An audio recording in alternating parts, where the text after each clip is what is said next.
العالمين أشهد أن لا إله إلا الله وأشهد أن محمدا رسول الله اللهم صل وسلم وبارك على سيدنا محمد وعلى آل سيدنا محمد أما بعد فيا عباد الله أوصيكم ونفسي بتقوى الله وطاعته لعلكم تفلحون. قال الله تعالى في كتابه الكريم أعوذ بالله من الشيطان الرجيم بسم الله الرحمن الرحيم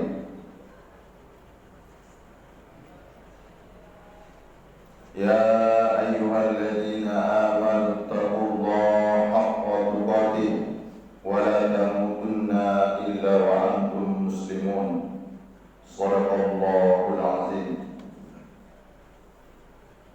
Ma'asyiral muslimin, jamaah salat fardu Jumat yang dimuliakan oleh Allah Subhanahu wa taala.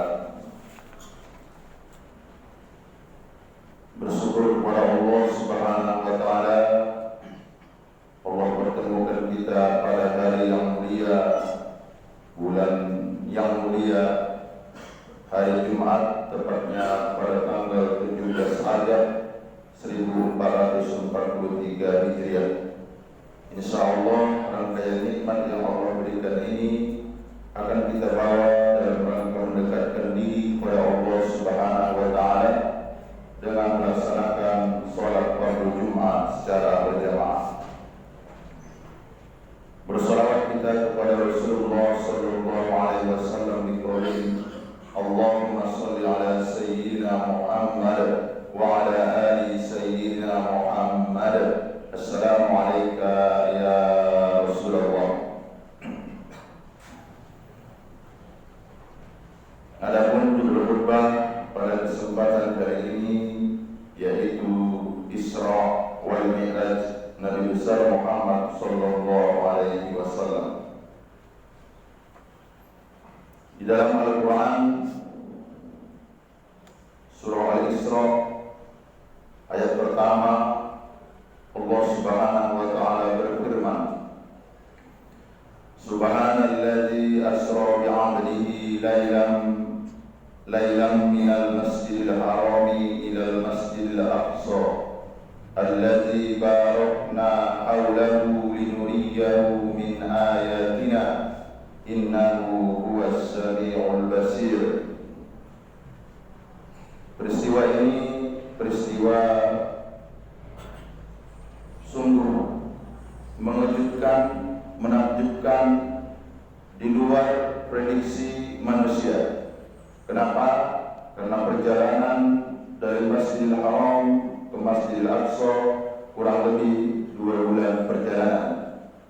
Tapi ini berangkat dari iman. Insyaallah sebagai orang yang beriman kepada Allah akan meyakini bukan hanya perjalanan dari Masjidil Haram ke Masjidil Aqsa, namun terus ke Sidratul Muntaha.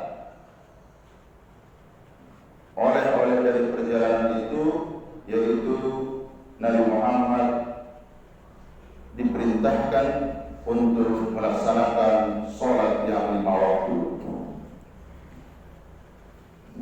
Sebelum Nabi Muhammad SAW diperjalankan, itu dibedah dulu dadanya. Siapa yang melakukannya? Malaikat Jibril dan Mikail. Setelah dibedah, dibersihkan dari penyakit-penyakit hati, baru diisi dengan air. Air itu bermakna yang pertama keimanan. Makanya keyakinan Nabi Muhammad terhadap Allah itu tidak perlu diragukan. Yang kedua, air yang bernama hikmah. Hikmah ini mengandung ilmu pengetahuan dan kebijaksanaan.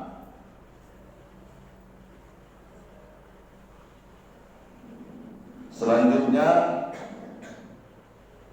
setelah dibedah, Nabi Muhammad melakukan perjalanan dari Masjidil Haram ke Masjidil Aqsa mengendarai kendaraan yang dinamakan dengan burak. Burak ini yaitu lebih pendek dari kuda dan lebih tinggi dari keledai. Maknanya apa? Maknanya ini kesederhanaan baginda Rasulullah sallallahu alaihi wasallam. Namun kecepatannya ini kecepatan cahaya. Pra Isra wal Mi'raj, sebelum diisrakan dan dimi'rajkan, berarti ada beberapa hal yang bisa kita ambil pelajaran. Seseorang akan cepat, akan berhasil ingin mendekatkan diri kepada Allah. Ada dua hal yang harus ditempuh. Pertama, hati harus dibersihkan dari penyakit-penyakit hati. Yang kedua, tidak bisa hanya bersih dari penyakit-penyakit hati, selanjutnya harus juga ditambah dengan ilmu pengetahuan agar kecepatannya sama dengan kecepatan burak, yaitu kecepatan cahaya. Ma'asyiral muslimin, jamaah salat fardu Jumat yang dimuliakan oleh Allah Subhanahu wa taala. Alam yang dilalui baginda Rasulullah ini alam trans atau yang dinamakan dengan alam malakut. Maksudnya alam-alam ghaib kalau tidak bermula dari keimanan sangat sulit diterima. Mana contohnya? Nabi Muhammad melintasi pemukiman-pemukiman, perkampungan demi perkampungan, dan Allah berikan kepadanya penglihatan, bisa melihat apa yang dilakukan umat-umat terdahulu. Di antaranya ia melihat kekuburan Nabi Musa. Nabi Musa lagi melaksanakan sholat. Sholat yang dilakukan di sini bukanlah sholat untuk memperoleh pahala, karena sudah hilang penilaian pahala atau dosa, karena ruhnya sudah berpisah dari jasadnya. Tapi kenapa Nabi Musa tetap melakukan sholat? Ia ingin mendapatkan manzil, posisi yang lebih dekat di hadapan Allah Subhanahu wa taala. Sesampainya di Masjidil Aqsa, Rasul menambatkan buraknya. Apa yang kita ambil pelajaran dari menambatkan ini?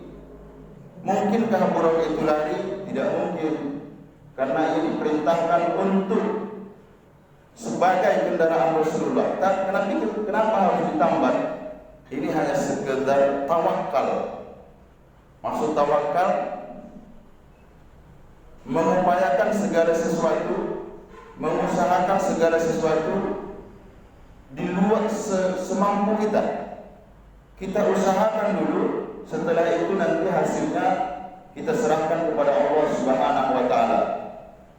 Jadi terkadang dalam konsep tawakal ini orang beranggapan, ya udahlah, ini kan sudah ketentuan Allah. Tidak seperti itu memahaminya. Lakukan dulu usaha.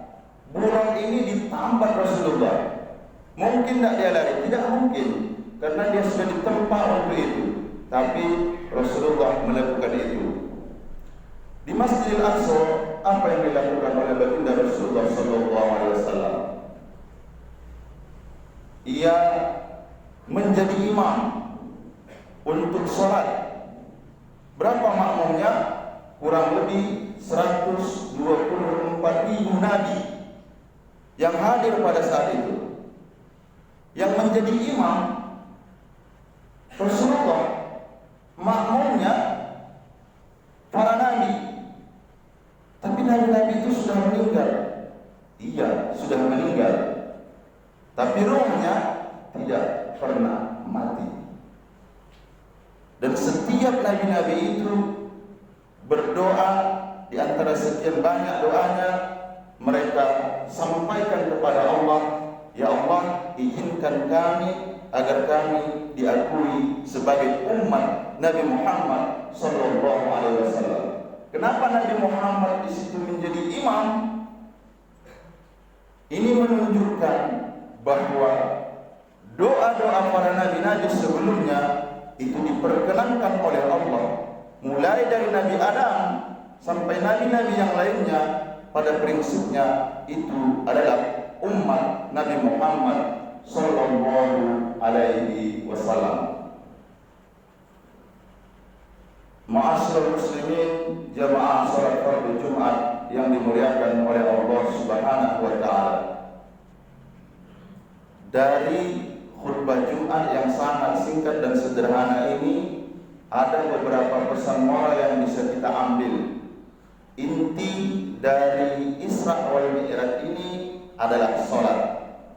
Salat akan bernilai di hadapan oleh Allah Subhanahu wa taala kalau di dalam hati itu tidak ada lagi penyakit-penyakit hati. Tidak ada lagi iri hati, dendam, prasangka buruk, tidak suka melihat kesuksesan orang lain. Dia tidak akan bisa diisrahkan dan dimi'rajkan di hadapan Allah Subhanahu wa taala. Kalau sudah seperti itu, dia tidak pula mau menambah ilmu pengetahuannya, dia tidak akan mendapatkan posisi yang mulia di hadapan Allah Subhanahu wa taala. Terakhir, Nabi Adam saja pun ingin diakui sebagai umat Nabi Muhammad sallallahu alaihi wasallam. Kita yang ada di sini semuanya umat Nabi Muhammad sallallahu alaihi wasallam. Pertanyaan yang mendasar yang harus kita jawab, inti dari Isra wal Mi'raj itu adalah salat. Salat itu akan bermakna ketika salat itu hatinya harus bersih, hatinya harus suci, hatinya tidak ternodai dari sifat-sifat yang tidak baik, terlebih khusus penyakit syirik mengagungkan sesuatu selain Allah Subhanahu wa taala. Memang betul ucapannya Allahus Samad, Allah tempat bergantung, tapi ketika gantungannya itu bukan kepada Allah, berarti dia sudah syirik, hatinya masih kotor. Wal'iyadzu billah. Fa'tabiru ya ulil albab la'allakum tuflihun.